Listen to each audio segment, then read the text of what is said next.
Everyone has certain beliefs that they hold dear and live by. But what if I told you that some of the beliefs that you have when it comes to money matters are holding you back and doing you more harm than good? Welcome to The Eighth Wonder, a channel dedicated to making compound interest your best interest. Many of us have beliefs that have been passed down to us by our parents or whoever it is that we look up to, which don't serve us well today. And I would like to address some of those and challenge you to think a bit differently. Stick around until the last one because it is very interesting. Number one on the list is the belief that money is evil or that it is the root of all evil. This is a belief that comes from a misquote from a passage from the Bible which teaches that the love of money is the root of all evil. It's important to understand that money itself is neutral. It affords anyone who has it the opportunity to do with it anything that they deem necessary, good or bad. So with that being said, it's important to let go of this belief as it can impede on one's ability to make money. This goes hand in hand with the belief that being rich makes one evil. If we seek to make money in honest and honorable ways, we can make a lot of money and use it for a lot of good things, like providing for ourselves, our families, our friends, and anyone else that may stand in need. The second belief I'd like to address is the idea that money is scarce. This belief can lead to a scarcity mindset where people feel like they never have enough money and are constantly worried about it running out, which in turn can lead to a lot of missed opportunities.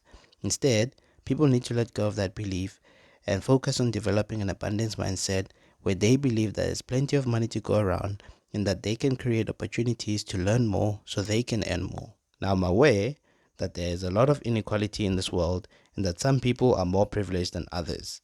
But if you are here watching this video, then I believe that you are in a position where you are more than capable of rewiring your brain by learning principles that you can apply in order to make that change.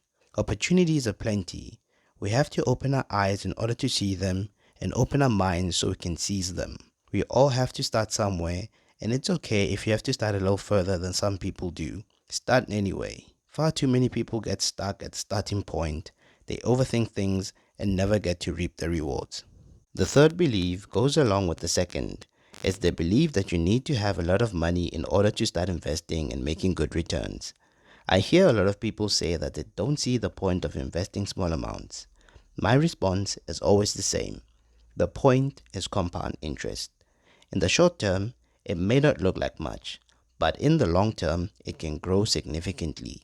Small and constant contributions to something like the S&P 500 will definitely not make you rich overnight, but over the long term can be the difference between you having an extra cushion of money in retirement and struggling to adjust to make ends meet. Warren Buffett is quoted to have said that the chains of habit are too light to be felt until they are too heavy to be broken. This belief does not foster good habits, and the burden of such a belief will only be felt after a long time. This is one of the biggest dangers of this belief. By choosing not to invest now, you are robbing your future self of returns. Start making the effort now to put in as little as you can aside and use it to invest in your future. The fourth belief is that credit is bad.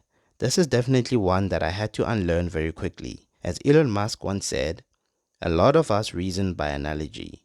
Because one person has had a bad experience with credit, they will most likely teach others to avoid it at all costs and that all credit is bad. This comes in part from one's failure to firstly take time to understand how credit works, and then secondly analyze their mistakes so they can learn from them and know what pitfalls to avoid. There is such a thing as good credit, and it takes one dedicating themselves to learning and using credit wisely for the right purposes for one to realize this. The truth is though, the average person will not be able to achieve everything they aspire to without the use of credit. Learning about things like credit scores and credit worthiness can help you get rid of this belief and help you position yourself to do great things with credit. The fifth belief is that money only follows those who already have it. I will admit that there's a bit of truth to this.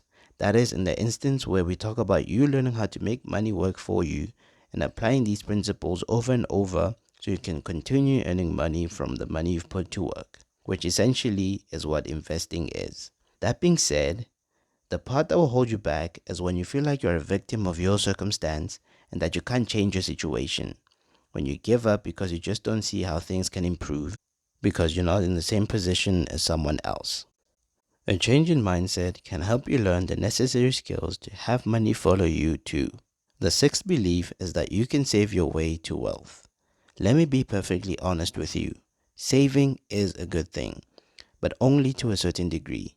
It can definitely be a good way of having backup for emergencies and fostering good money habits, but alone, it will never do you much good. You'll always be working against things like inflation, which eats away at the buying power of your money, and charges that you'll incur in order to save. Save enough money for an emergency fund, and then learn how to invest the rest so it can grow significantly. Most of us grow up being taught to save, but saving without a bigger purpose becomes risky. On top of that, savings normally don't have a very good rate of return. Use savings as a stepping stone to greater things. The seventh belief is that money can buy happiness. While it's true that material possessions alone won't bring happiness, having financial stability and the ability to provide for oneself and loved ones can certainly reduce stress and increase overall life satisfaction. People need to let go of the belief that money has no impact on happiness and instead focus on using their financial resources to create a fulfilling life. I'm pretty sure that anyone and everyone wants to have a lot of nice things in their lives, so there's no shame in seeking for those. They may not make you happier, but they will put you at ease. The eighth one is actually very interesting and has a story behind it too. It is the belief that you can't change your money beliefs. Oftentimes, people will always find reasons as to why they can't change certain things about themselves. This kind of mentality is very limiting as it prevents you from learning and applying better ways of doing things. So now for the story part. If you've been a follower of this channel for a while, then you know about Warren Buffett and how successful of an investor he is, right? He was actually privileged enough to have Benjamin Graham to be his mentor, who is known as the father of value investing and the author of The Intelligent Investor, one of the most influential books in the world of investing. From Benjamin Graham, Warren learned a certain style of investing which focused on buying up low-quality businesses in quantity at a low cost, which was good and served him well until he met Charlie Munger, his right-hand man and partner with whom he has run Berkshire Hathaway since 1978. Charlie came with a different approach and taught it to Warren. The focus of this strategy was buying up quality businesses at reasonable prices. This proved to be a superior approach, and by learning from Charlie, Warren was able to make some great deals and grow the company and his net worth. So if learning and changing one's beliefs work for Warren Buffett, it can definitely work for you too. There are many beliefs that people subscribe to.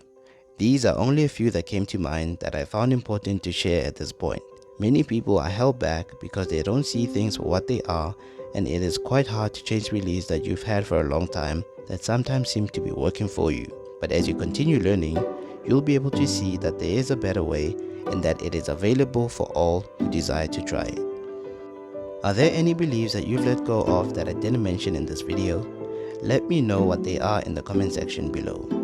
I hope that this video has been an eye-opener for you and that you'll be able to use the lessons to your advantage. Do leave a like and share the video with a friend to show your appreciation. While you're at it, subscribe to the channel if you haven't already done so and click on the notification bell to continue learning and growing your financial knowledge base.